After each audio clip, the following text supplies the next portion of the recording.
Hey everybody, it's Jo Hutchinson here from the Consciousness channel. Welcome to 2022. We're 3 weeks in. I hope you've had a great start to the year. And for me, I was reflecting really on the first 3 weeks. The first week was just a very, very smooth transition in from 2021 to 2022.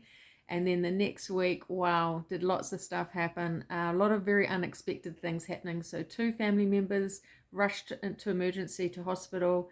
And then 2 close friends I found out later that week were also facing into some severe challenges. And also another dear friend of mine had almost a life and death experience with their pet as well. So very, very intense that week. A lot of emotion, a lot of unexpected things happening. And as I say, there's an intensity. And so what that did for me is of course, I got caught up in it emotionally and mentally as well. And I had to kind of step back and kind of figure out how to remain calm, centered, and grounded. Because as I reflected just on what had happened in my own experience, I saw that these are potential themes in 2022. And so I wanted to share with you some practices, some tools that will actually help you if you find yourself in this situation.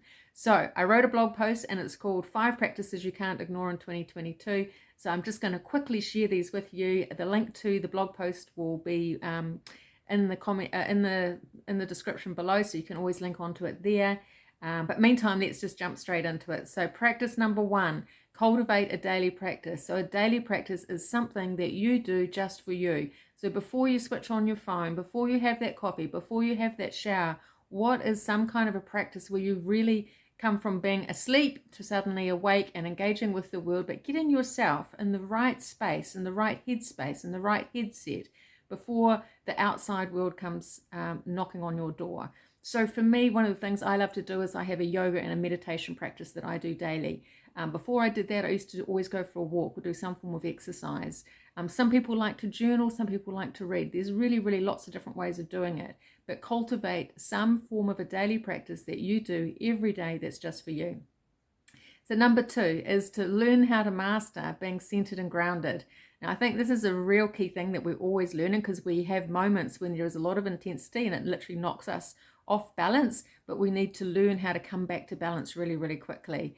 So I often think of it like this: turn off the news and tune into you.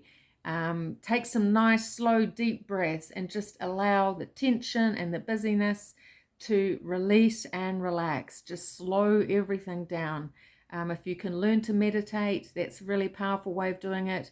But it's all about being centered and grounded. Go out to nature, walk, put your feet on the ground, literally come back into your body. So forget worrying about the past and the future.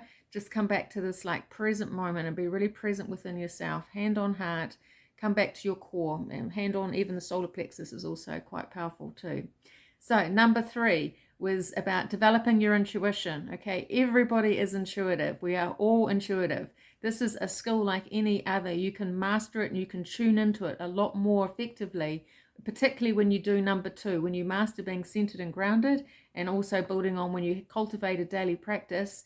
You are starting to calm everything down, slow everything down, and it's easier to hear your intuition when you're in a grounded and a centered space. So learn to listen to your intuition, and more importantly, learn to act on it. Your intuition is your GPS. It's your truth. It's always going to be right for you, and it's always going to steer you in the right direction. So it's one of the greatest gifts that we each have that often we forget about. So number 4 is about creating community. We all have challenges in life. We all have times when we need the support and help of others. And there's also times when we're in a position where we can support and help each other as well. So community is going to be stronger than ever before. I love the word stronger together, because I truly believe we are stronger together when we create community. So ask for help if you need it. Be willing to help others if you can help others.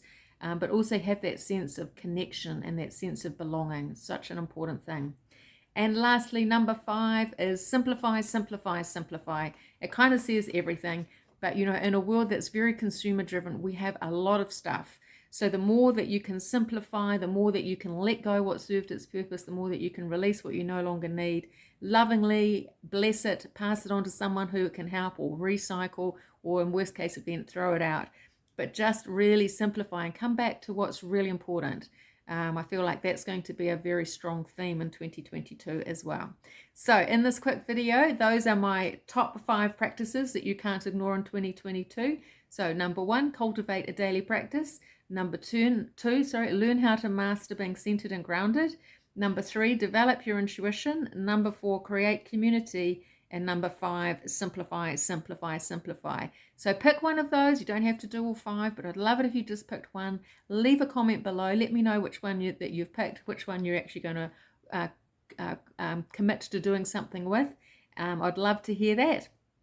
And also the blog is at greatspirit.co.nz. You can read more on the blog up there. I'll put the link in below in the description. And of course, if you're ready to accelerate your growth and amplify your impact, check out all my links below. I'd love to work with you. I'd love to help you. And I look forward to talking again with you soon. Take care.